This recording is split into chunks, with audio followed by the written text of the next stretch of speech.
Bom dia, irmãos queridos, nesta quarta-feira, dia 16 de outubro. Bom dia, queridos irmãos e irmãs. Vamos hoje meditar a carta de São Paulo aos Gálatas, capítulo 5, versículos de 18 a 25. Os que pertencem a Cristo crucificaram a carne com suas más paixões e maus desejos. O mundo gira, os séculos passam, mas os pecados não mudam. São bem conhecidas as obras da carne: fornicação, sexo desregrado fora do casamento, libertinagem, desrespeito às regras morais, devassidão, depravação e corrupção em todos os sentidos, idolatria e feitiçaria, superstição, ocultismo, espiritismo, inimizades, contendas, todos os pecados contra os irmãos, inveja, bebedeiras, orgias, todas as compensações de quem não encontra alegria em Deus. Pelo contrário, os frutos do Espírito que Jesus nos trouxe são amor, alegria, paz, mansidão. Renunciando às baixarias, encontraremos a verdadeira alegria. A carta de São Paulo Apóstolo aos Gálatas. Irmãos, se sois conduzidos pelo Espírito, então não estáis sob o jugo da lei. São bem conhecidas as obras da carne: fornicação, libertinagem, devassidão, idolatria, feitiçaria, inimizades, contendas, ciúmes, iras, intrigas, discórdias, facções, invejas, bebedeiras, orgias e coisas semelhantes a estas. Eu vos previno, como aliás já fiz, os que praticam estas coisas não herdarão o reino de Deus. Porém, o fruto do Espírito é caridade, alegria, paz, longanimidade, benignidade, bondade, lealdade, mansidão, continência. Contra estas coisas não existe lei. Os que pertencem a Jesus Cristo crucificaram a carne com suas paixões e seus maus desejos. Se vivemos pelo Espírito, procedamos também segundo o Espírito corretamente. Palavra do Senhor. Graças a Deus.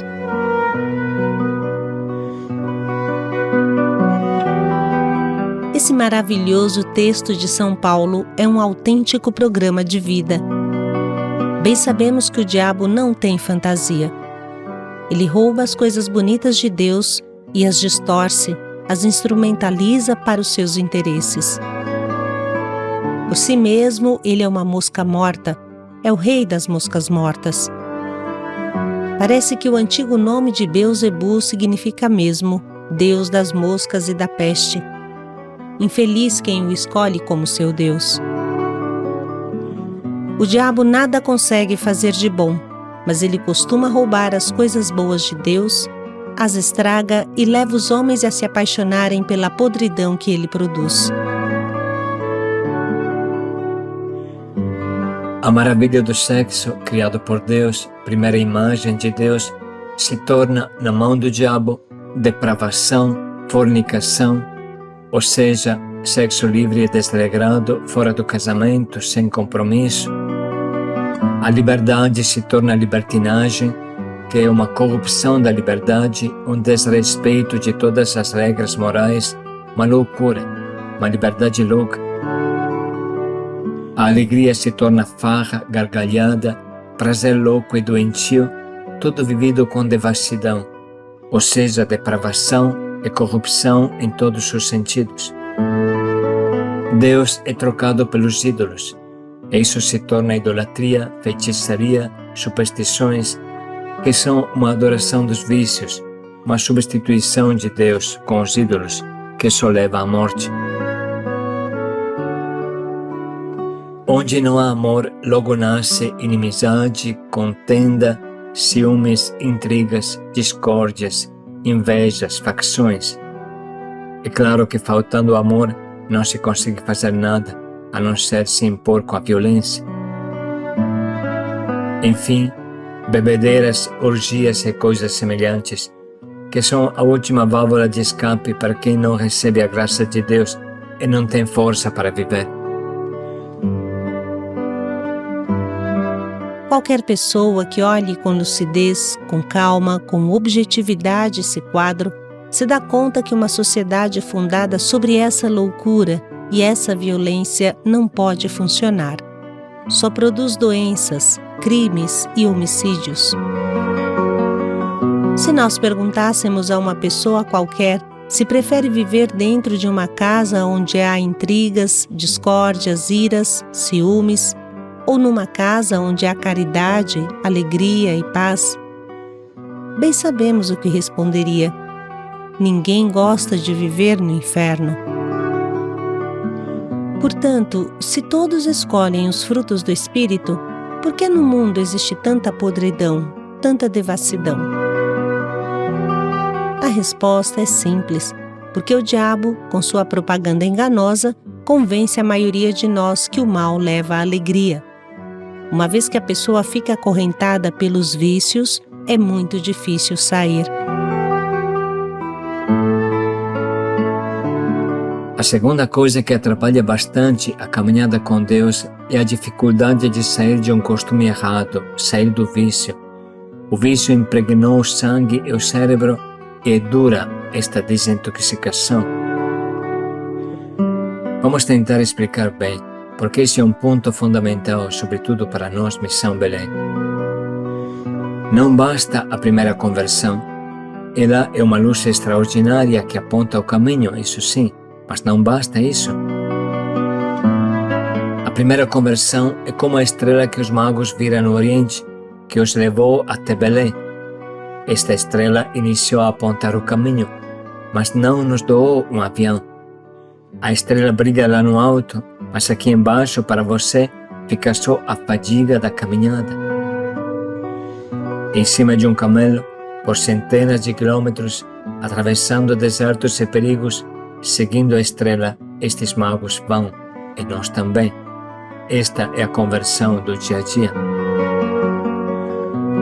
Existe uma conversão da alma que dura um segundo e consiste em se decidir para Deus, se entregar a Deus, cortar com o mal, cortar com o pecado, fazer de Deus a nossa opção fundamental.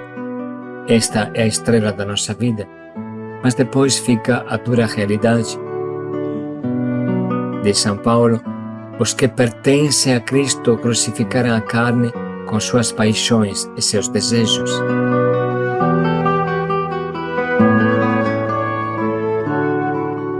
Entre o mundo do homem velho e o paraíso do homem novo, existe uma só ponte, pela qual todos devemos passar, e essa ponte se chama mortificação.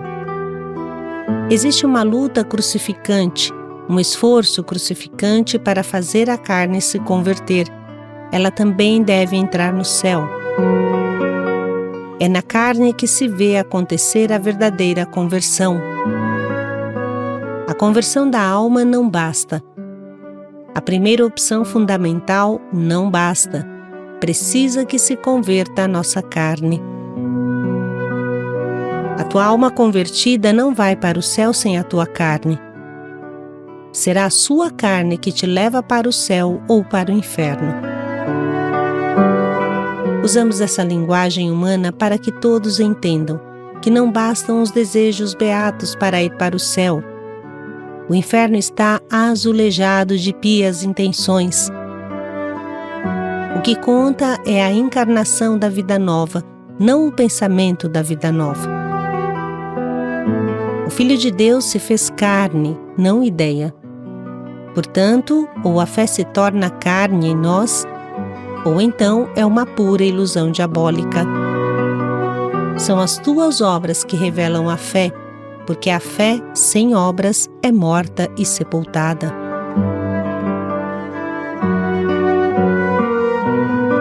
Esta linguagem humana é simples, porque na realidade corpo e alma são uma coisa só. São Paulo chama de carne a natureza humana ferida pelo pecado. A verdade é que a alma que dá forma ao corpo É a alma que faz com que o montinho de carne que somos nós seja um corpo humano, um corpo de um Filho de Deus. Nós somos um corpo espiritualizado e uma alma corporal. É a alma que deve converter o corpo, e não o corpo que deve matar a alma. Corpo e alma constituem a nossa natureza humana, como ensina o Catecismo da Igreja. Não pode existir alma convertida sem um corpo convertido. Por isso que São Paulo fala de crucificar a carne. A nossa mente aceita fácil o Evangelho, é verdade, mas a nossa vida custa a se converter. Com a mente sentimos que precisamos amar, mas o corpo quer pecar. A natureza humana quer satisfações carnais e precisa de uma firmíssima decisão para ensinar à nossa carne um novo estilo de vida. Faça uma experiência. Renuncie ao açúcar, sobretudo ao açúcar branco que tanto mal faz. Você passará 20 dias de inferno, mas se a sua mente for bastante forte para comandar a sua gula, então você vencerá. E depois de 30 dias, se você usa açúcar, você sentirá repulsa e desgosto, por exemplo, por uma bebida muito açucarada. Para domar as suas papilas gustativas foram necessários 20, 30 dias, mas para domar os nossos instintos não basta uma vida. Nunca poderemos soltar as santas ataduras que nos unem a Jesus. O diário espiritual, a Santa Missa, a confissão, o terço, a vida em comunidade, a entrega. Mas o caminho para converter o corpo é a cruz, é um esforço crucificante. O nosso corpo é preguiçoso, o nosso corpo é viciado, o nosso corpo quer logo o prazer a curto prazo. Vamos dar um outro exemplo simples que todos podem entender. Vocês lembram do famoso ditado, o cachimbo entorta a boca? Uma pessoa que fez sempre uso de um cachimbo, ele estragou também a sua boca. Uma pessoa que fez sempre uma coisa errada, não pode pensar que seja fácil fazer uma coisa certa de repente, de hoje para amanhã. Mas com esforço crucificante, ela vai conseguir sim. A primeira coisa é querer, e depois praticar.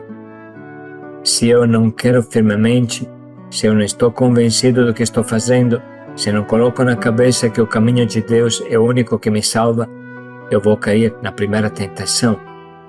Precisa conhecer o bem, querer o bem, para podê-lo praticar com força. Um alcoólatra acostumou seu corpo a funcionar com álcool, e se o álcool falta, ele começa a tremer, e pode tremer por 20 dias consecutivos. A falta do álcool cria alucinações e a pessoa começa a ver coisas irreais. Parece quase que sem álcool ela vai morrer. O álcool entortou o seu corpo e ainda mais o seu cérebro, e só a duras penas se consegue vencer essa abstinência. Precisa de um poderoso não. Não quero beber. Quem diz sim a Jesus, na mesma hora, diz um poderoso não ao diabo. O corpo se acostumará a outros prazeres somente passando através de um terrível desprazer, uma terrível dor, uma terrível cruz. O mal tem raízes profundas e arrancá-lo dói mais do que arrancar um dente. Precisa que o corpo se acostume a outros prazeres. Precisa que se acostume ao alimento, à amizade, à oração. Precisa falar não aos prazeres de morte e sim aos prazeres da vida. Bem sabemos que isso é possível e quanto mais uma pessoa vive a espiritualidade, menos vontade de álcool tem. Mas atenção, é uma autêntica morte. Não é possível se iludir. No momento em que você relaxa, a fera que está dentro de você acorda e te faz perder toda a caminhada. Porque uma pessoa que passou 6 meses bem em uma das nossas casas, quando sai, às vezes cai. É evidente. Esta pessoa esqueceu daquela espiritualidade que o arrancou do álcool e das drogas quando iniciou a sua caminhada. Ele acha que o problema é só o vício e esquece que o problema é também e sobretudo o estrago que o vício criou. Vamos dar mais um exemplo. Vamos pensar em uma árvore que cresceu torta. Se você quer endireitá-la, precisa amarrar o tronco dela e puxá-la na direção certa, ou de repente escorar o lado que está caindo. Mas se você tira as escoras e solta as cordas muito cedo, a árvore volta na posição errada que tinha antes, porque a matéria que a compõe vai do lado errado, ainda não se endireitou. Irmãos, talvez precisamos pela vida inteira de santas escoras, santas ataduras, santas cordas que nos amarrem à vida nova de Jesus, que nos ajudem a ficar em pé, bem retos. Estas santas ataduras são o diário espiritual, a oração, a disciplina, a meditação, a confissão, tudo o que bem sabemos, de que já falamos. Quem deixa uma só destas cordas, logo volta a ser torto, logo se entorta, logo o vento leva. Não podemos ser superficiais.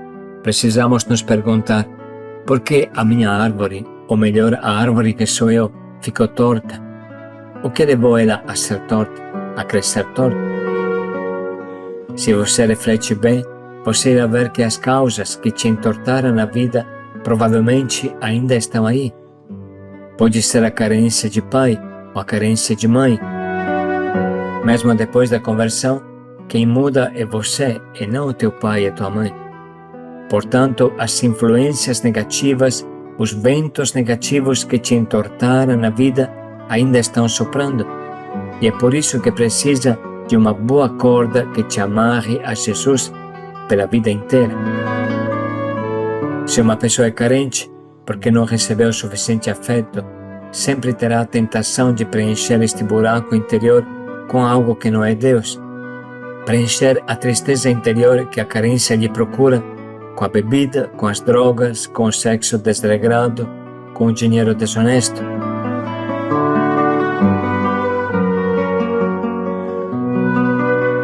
Se uma pessoa se entortou do lado da arrogância, da estupidez, da grosseria violenta, não pode pensar de mudar de hoje para amanhã.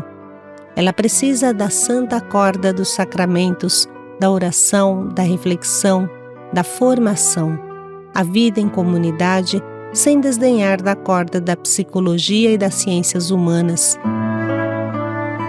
Essa árvore torta é o nosso cérebro que se entortou, e para desentortá-lo, precisa se agarrar com unhas e dentes à santa corda da salvação, que é Jesus. Quem tira os olhos de Jesus, quem solta a mão de Jesus, está perdido. A correnteza o leva, o abismo o engole. O mesmo vale se uma pessoa supriu suas carências com o sexo. Ele cavou dentro de si um cânion tão profundo que sempre grande é o perigo de cair dentro, se ele não se cuidar. A falta de vigilância é a primeira fonte de toda queda. Outra coisa importantíssima para vencer os vícios, quaisquer que sejam, é substituir o prazer que eles dão com outros prazeres, os prazeres do Espírito. Os prazeres que o Espírito produz: amor, paz, alegria, benignidade, lealdade, mansidão, pureza, irmandade. Nós somos constitutivamente interesseiros, e se não enxergarmos claramente que os frutos do Espírito são melhores do que os frutos da carne, nunca iremos atrás do Espírito, mas muito pelo contrário, talvez às escondidas, procuraremos satisfazer a carne, e dessa forma bagunçamos toda a nossa caminhada. Vamos Vamos parar aqui e cada um continue por sua conta essas considerações, a partir do trecho que agora vamos ouvir novamente.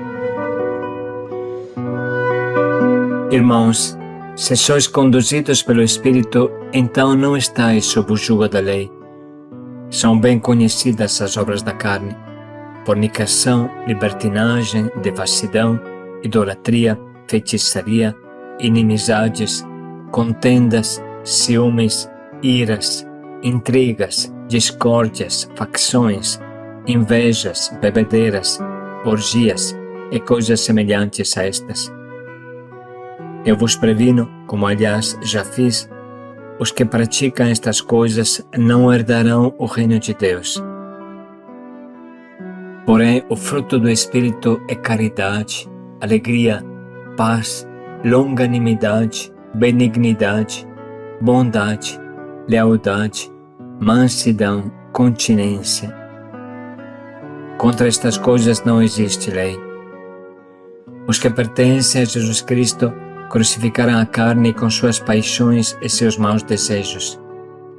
Se vivemos pelo Espírito, procedamos também segundo o Espírito corretamente.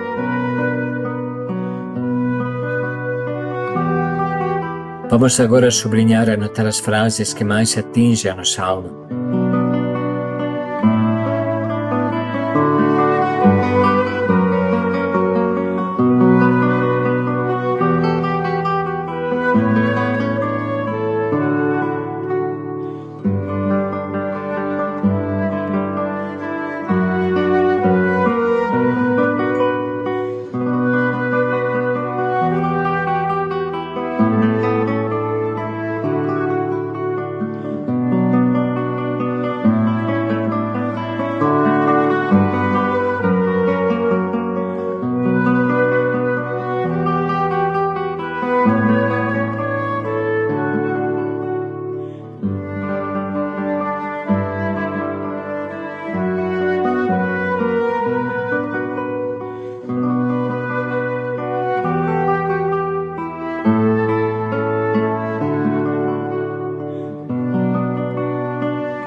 Estamos prontos para escolher o nosso propósito, que norteie o nosso dia na prática mais concreta.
Podemos refletir mais um minuto para pensar bem em como colocaremos em prática esse nosso propósito.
Abraçar a vida nova em Cristo.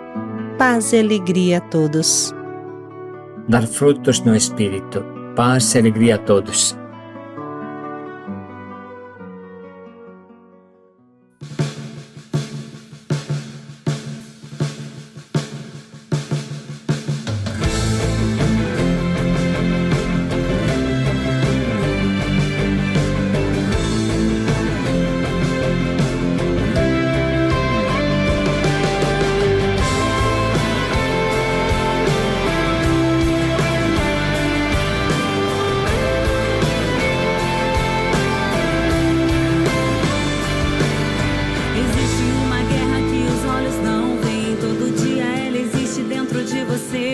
É uma luta entre a carne e o espírito, mas só vence quem estiver mais forte e firme.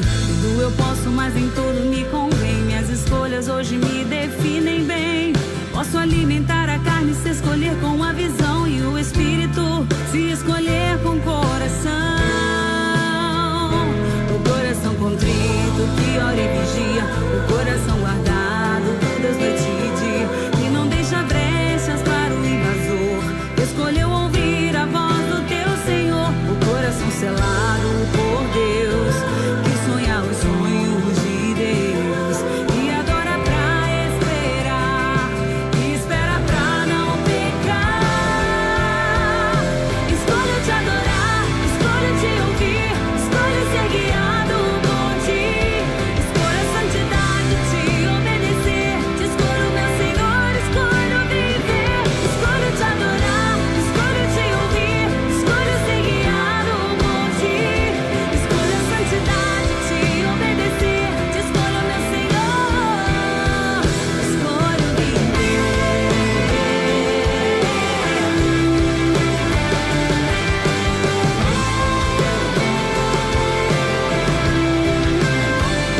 O coração contrito que ora e vigia, o coração guardado por Deus noite e dia, que não deixa brechas para o invasor. Escolheu ouvir a voz do teu Senhor, coração selado por Deus, que sonha os sonhos de Deus, que adora pra esperar, que espera pra não pecar. Escolho te adorar, escolho te ouvir, escolho ser guiado por ti, escolho a santidade, te obedecer, te escolho meu Senhor, escolho viver, escolho te adorar, escolho te ouvir, escolho ser guiado por ti, escolho a santidade, te obedecer, te escolho meu Senhor, escolho viver.